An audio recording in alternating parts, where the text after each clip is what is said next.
Talk to us about your new book, Homeless to Billionaire. Within the book, I know you share 18 principles, right? Share with us maybe 2 or 3 principles you think that the key, that are the most important for our audience. Yes. The book itself, like I said, is an autobiography, but also it goes through 18 principles that I learned through all this year and how to master them. One of the most important aspects of success is goal setting. Then, of course, visualization, and then also how to control emotions and don't get negative about events that are happening to you. And how to expect problems and actually find solutions in any problem that happens to you. There's a couple of principles that I write about in my book. Yeah. There are a lot of people, they teach goal setting. I'm curious, what is your process? Like, how do you set goals maybe differently? Some people, they say that you should set them in, present tense, right? Some people say that you set the goals in future tense. Some people say, you shouldn't set goals more than first couple of years, because if it's too far, then it's likely you won't accomplish them. Everybody says different things, right? What's your style? I believe that setting goals is very important to mix them because most people, what they do wrong is they just write these big goals. I want $1 million, I want a new car, I want a new house. But what they do wrong is that sometimes the mind says, well, maybe that won't happen, or I don't think you can. Yes. But I'm not good enough. Right? Precisely. Or you need to put also certain specific dates on any goal. I mean, I would like to visit that certain city within that period of time, or before August 2020. But because then at least you give a more specific directive to your brain. Okay, this is what I want, and it needs to happen within that certain time. And also blending small goals with big goals is very important, because as soon as you reach small goals, it feels like you're moving forward. And it gives you more confidence to do it. And I've seen so many people that write goal lists, but they're never specific enough. I mean, if you want that car, well, what color is it? Well, how does it? What brand is it? How does it smell inside? What colors do you have inside? So be very specific with anything you want. Then it's much more easier to get them in a faster way. I totally agree, because one of the things I talk about is when someone, let's say they are making, I don't know, let's say $3,000 a month, right? They said, I want to make $1 million a year.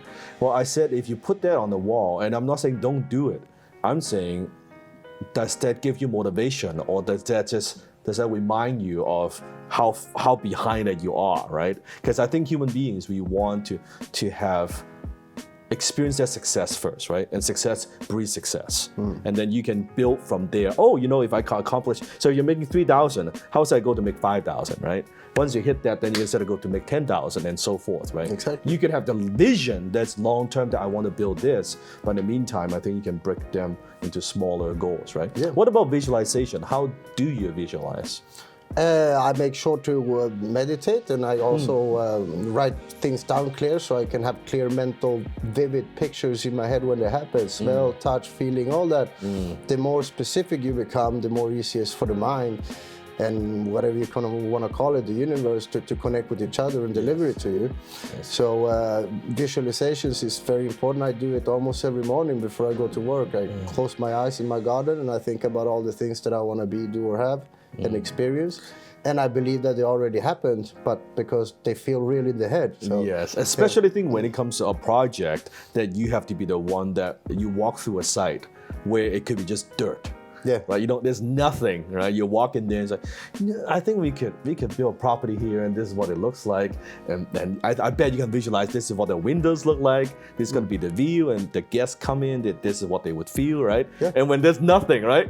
And once you have this picture, you got to articulate to your team. Okay, here's how we're going to build this, right? Talk to the architect, talk to everybody else to do this. That's amazing. I always find that when I meet with all my other friends who are in development, that they could have this picture. They could describe in details. This is the carpet that we're gonna use, right? This is the color of the paint that we want to use. It's amazing. I just find it fascinating, right? With you, what's your goal for the next, let's say, where you see yourself in the next 5 or 10 years? 5 or 10 years, hopefully retired. You're still young. We're still both so young, right? Yeah, I like to travel and do things, but yes. No, of course, I love what I do. It's a passion, and like you described, I mean, there is not a better feeling that when a project is completed finally, you know that it started with an image in your head. Yes. And that image became a drawing, the drawing became a price, and that price became the construction side, and after that, it actually became a reality side of it. Something tangible. And you knew that it was just something in your head at first. 100%. I love that. But of course, it's not only sometimes you need massive help for the engineers and architects and also land departments for what can I build on this land and it's gonna look like, what is the unit types and all that, and architects are very good at putting these final details into place that you might not see in the beginning, but at least I know what and also doing your research is very important. Who is my competitors, right? But what are they selling, what are they doing well, what kind of projects and all that. And I always compare, and I take a little bit of everyone, competitors that I have, and I put them together from the best part. So that's also how you create things, and you know that they're gonna sell and be a good project. Yeah. I love it. What inspired you to write the book? Because there are a lot of wheels developers, and they just do what they do. They do wheels developments, right? But what inspired you to also want to inspire other, maybe even young people, where they want to follow your footsteps, right? Where they're at a certain place or they hit rock bottom, that to show them the possibility that, hey, you know what, if I can do it, right, you can do it too. So what inspired you to do that? I always believed in the law of giving, or that's what I call it, or vibrational giving, and I believe that whatever you want in life, make sure to give it to others as much as you can, and that's what I call success. And the whole idea with the book is, of course, thanks to Joe Vitale, he encouraged me to write it, but I also want to give back and make people more successful. And if they can use the same principles, I know they will get the same results because they work. So I want them to be able to have a better life. And that gives me great passion from instead of real estate also, right? But this is my two biggest passions. And I mean, when we get old one day, what are we gonna remember? The cars we drove, the money we had, or the things we did, or the things that we help others people to achieve. I believe that I wanna be able to be that old person that knew that I changed other people's lives into something better. I'm not gonna care about what I did in materialistic things. Yeah. I'm just guessing that because of these principles have helped to transform your life. And there are people who are teaching these principles. I mean, we study them, right, all of them, but there are not a lot of them where it could be a highly successful person where they actually openly talk about some of these things, right? Sometimes when someone is very successful financially in the business world, they're just successful, right? They don't talk a lot about, oh yeah, I apply these principles, I set goals, I visualize, right? Or then you have the other school, which I call that the prosperity like gurus and all that, right? They talk about this stuff, but they haven't accomplished a lot in the real business world, right? Which you're one of the very rare person who's done that. And then also you've done different events. Talk to me about Mike Tyson. Actually, I saw the Mike Tyson post. Yeah, that was so funny because I have a Mike Tyson autograph glove in my home, right? Talk to us about that. Well, Mike Tyson has been a great role model for me since I was little. And because you were playing your kid, right? I was playing him, and I was always trying to win over him. And I said, well, maybe one day I'm gonna just meet him instead of sitting here. But I loved him, and I mean, everyone has his ups and downs, and I wanted to him because he has a great success story. He's done a lot of failures in his life. He's gone down, he's gone up. And I mean, to be able for him to go up and down like that, I mean, that's the kind of people I like to meet, because it also shows that it doesn't matter how far down you go, there's always a way back. So that's what I was saying, that where I felt that because of these principles that help you, now with your success, you could utilize your success and your influence to also impact others, right? Also to be a living proof, like a role model. Hey, you know what? They work. They work for you, right? They work for myself. I'm a living proof that this works. Is that what's going through your mind? I'm just guessing, right? Well, of course. I mean, like I said, prove the principles wrong. They work for me, and I seen they work for employees of mine. They work for managers of mine. I implemented even to my sisters and brothers and family members, and they also got the same result. So I do know that this universal law that we work with, and then also other principles that if you do a certain thing, you'll get the same result. It's the law of cause and effect also. And that's what people should understand. If I can do it, I'm not more intelligent than anyone else, or anyone can, but just prove them wrong, or at least try them out. That's all I ask for. And then also, what about your other businesses? Talk about, besides real estate, I know you're involved with other businesses as well. Talk to us about some of those businesses. I also have health centers, fitness centers, gyms in Phuket.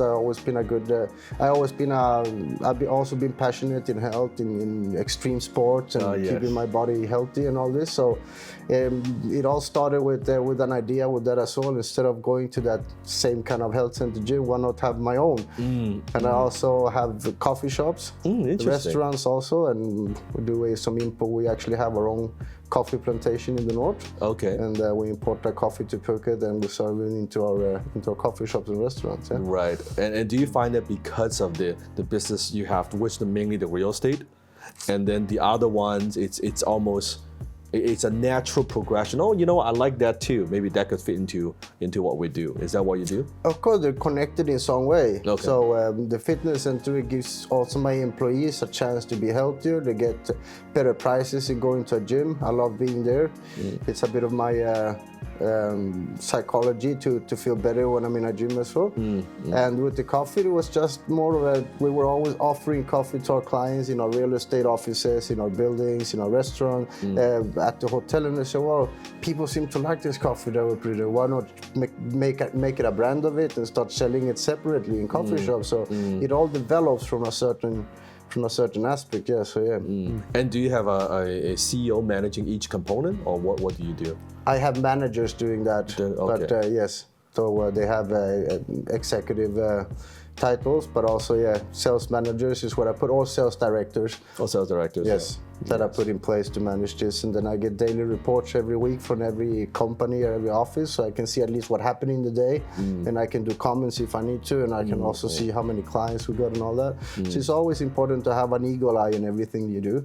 You just need excellent managers to report to you on the day operations. So basically a KPI, what's happening within each company, then you can give them the coaching that they need, right? Correct. And if you can see that something is leading the wrong way, or is leading, at least you can make sure to break it up until it goes down to something you don't want to, but at least you can see a daily operation, which is important. What advice would you have for, let's say, millennials or young people, they are getting started, that they have a big dream, and maybe they are in an environment where they don't get a lot of help. Maybe their parents aren't 100% supportive. Maybe they want them to follow a traditional path, right? Go to school, get good grades, and get a job. What advice would you have for them? I would say find your inner passion, find your visions, find what makes me happy. That's the most fundamental questions that you need to ask yourself. Because like you said, most people follow other people's dreams. And I'm sorry if your parents or anyone else tells you this is who you should be, this is who you should become. But if you do that and you don't want to become that person, are you gonna be happy for the rest of your life? I don't think so. So find those things. They can be whatever. It can be that you like making paintings. It can be like you like working with cars, so you want to have your own company. But find those things. And I think it's important to write things down, because we always have so much thing in our mind, like a cluster of all these thoughts. But it becomes more clear.